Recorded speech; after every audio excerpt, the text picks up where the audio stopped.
నమస్తే వార్తలకి స్వాగతం. వివరాల్లోకి వెళ్తే సర్దార్ వల్లభాయ్ పటేల్ జయంతి సందర్భంగా ఏపీ ముఖ్యమంత్రి చంద్రబాబు నివాళులర్పించారు. ఈ మేరకు సీఎం ఎక్స్ లో పేర్కొన్నారు. భారత రాజ్యాంగంలో పౌరులకు ప్రాథమిక హక్కులు మాత్రమే కాదు, వాటిని కాపాడే బాధ్యత కూడా ప్రతి పౌరుడిదని బోధించిన దార్శనికుడు ఆయనని కొనియాడారు. ఉక్కు సంకల్పంతో దేశాన్ని ఏకతాటిపైకి తీసుకొచ్చి జాతీయ ఐక్యతకు పునాది వేసిన సుస్థిర జాతి శిల్పి అని అన్నారు. దేశ సమగ్రతకు మార్గదర్శకుడైన ఆ మహనీయుని ఆత్మస్ఫూర్తికి నివాళులర్పిస్తున్నట్లు పేర్కొన్నారు. విభిన్న కులాలకు మతాలకు కేంద్రమైన భారతదేశంలో భిన్నత్వంలో ఏకత్వం సాధించడానికి సర్దార్ వల్లభాయ్ పటేల్ చేసిన కృషి అనితరమని రాష్ట్ర ఆరోగ్య శాఖ మంత్రి సత్యకుమార్ యాదవ్ అన్నారు.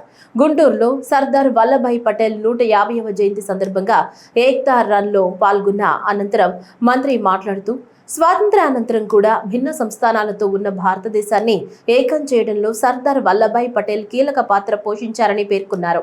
వల్లభాయ్ పటేల్ 150వ జయంతి సందర్భంగా వారి స్మృతికి ఘనమైన నివాళులర్పిస్తున్నాను.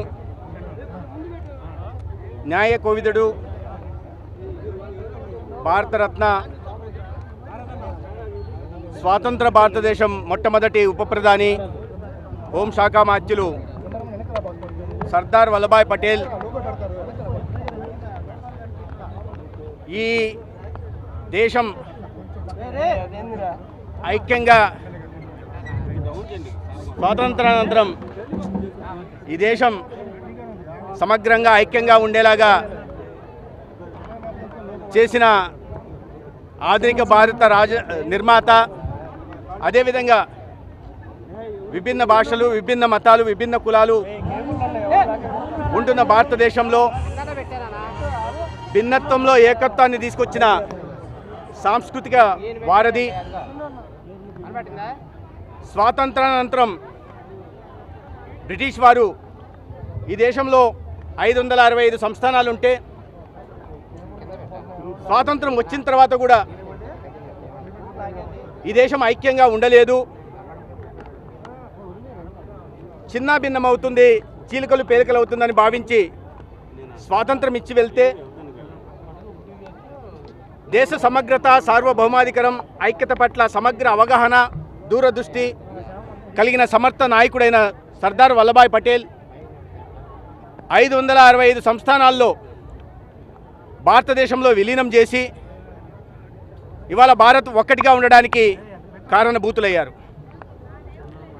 నయానో భయానో సామదాన వేద దండోపాయాలను ఉపయోగించి 562 సంస్థానాలను విలీనం చేస్తే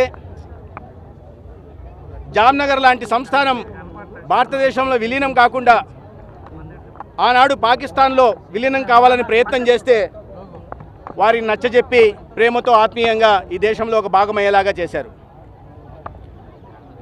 హైదరాబాద్ సంస్థానం అప్పటి నిజాం